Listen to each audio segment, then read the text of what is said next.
Welcome back to the channel. It's your boy, the Hip Hop Lobbyist, and in today's video, we will be watching Democrats' reaction, or MSNBC's reaction, to President Trump saying he may seek a third term as president.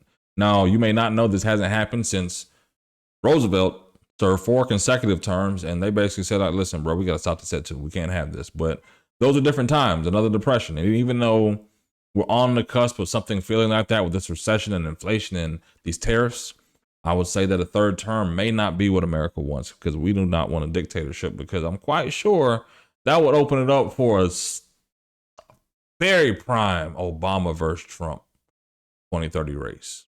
And I don't know if America is ready to have that conversation, because I don't know how many black folks out there would sit here and say, you know what, I'm gonna vote for Trump over Obama, Michelle, or whatever. But we'll see. Either way, let's get into this MSNBC reaction to the news. Let's get to the other big headline now from that Kristen Welker interview with Donald Trump. When asked about a potential third term, he said, I'm not joking, but he says he's more focused on his current term. Joining me now, Don Calloway, Democratic strategist and founder of the National Voter Protection Action Fund, Susan Del Percio, Republican strategist, and former Republican Congressman David Jolly, both of whom are MSNBC political analysts.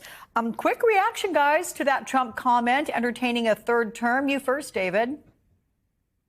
Believe him. I think the biggest mistake of the last 8 years is we somehow fail to give credibility to Donald Trump's whims and his impulses, but we know it's true. And January 6th was a perfect example. If he says that he's not ruling it out, he's not ruling it out, and we should consider it a constitutional threat. Okay. Susan?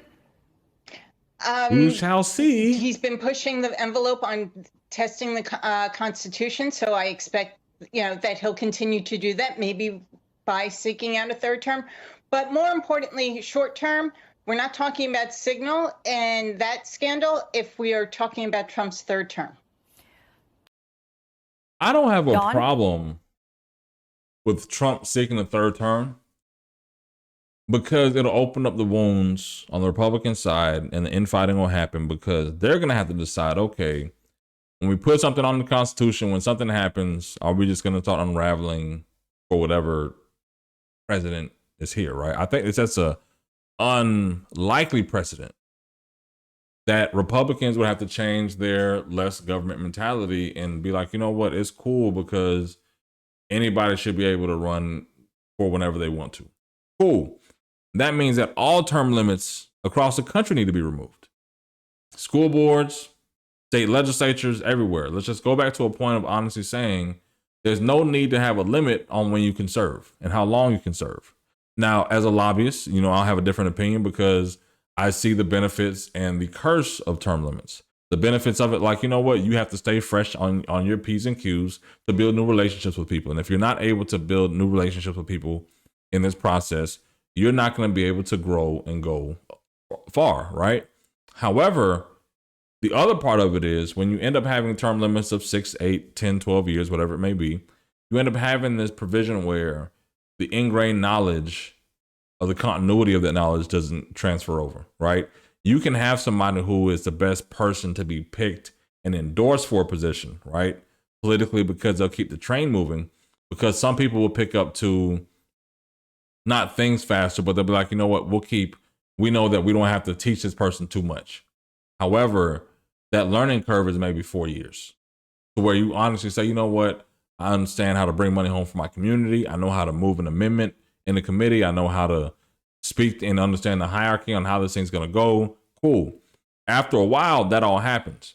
But when you get to a point of wanting to remove term limits for the president and remove term limits anywhere, it's like, okay, cool.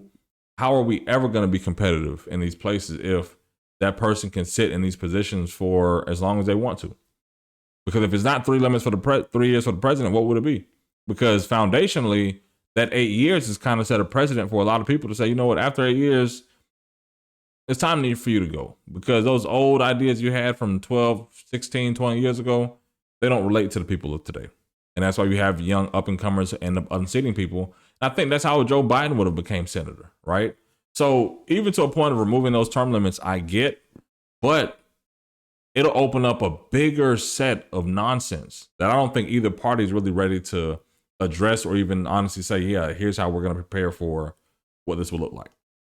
Let's jump back into this. Yeah, I think both of them are exactly right. Steve Bannon was on Joe Rogan's podcast the other day, laying out the very groundling seeds of how it's going to go down. And he said, listen, we are working on it. And by we, I mean the same people who work at the Heritage Foundation and these other well-funded, well-organized think tanks who are laying together the groundwork for things that actually come to pass. And the mainstream media and all of us on the left kind of blow it off as silly or improbable or unconstitutional.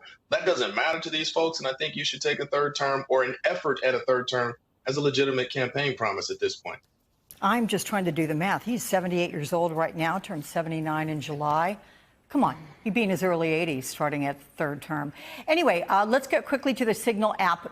That's a very good point as well. When are we in society going to get to a point of saying, you know what, cool, we aren't ageist, but there has to be a point of letting go. We don't want you to die in this position. Because if you run at 81, you're going to run until 85. Then you're going to say, you know what, I'm not going nowhere until I'm 89. Oh, shit, I've been here so long, I might as well keep running until I die. That's a dictatorship. You're just holding on so that Byron can be old enough to run. Listen, I'm not opposed to Byron running.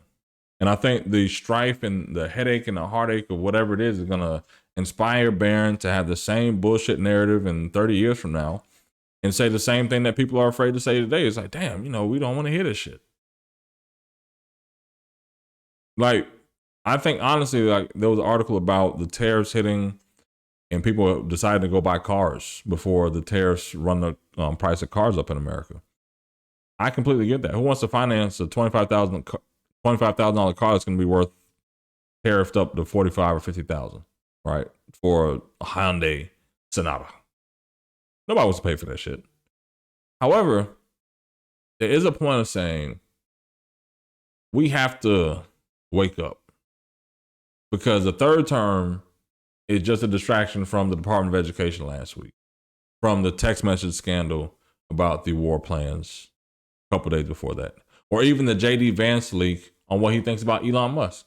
Now, these are things that have honestly been out there, but the headlines are so far down there, and the media just taking each one, like, oh, third term this is that, whatever, DOE. It's like, can we at least focus on the shit from last week? And that's why it's been kind of hard to make content.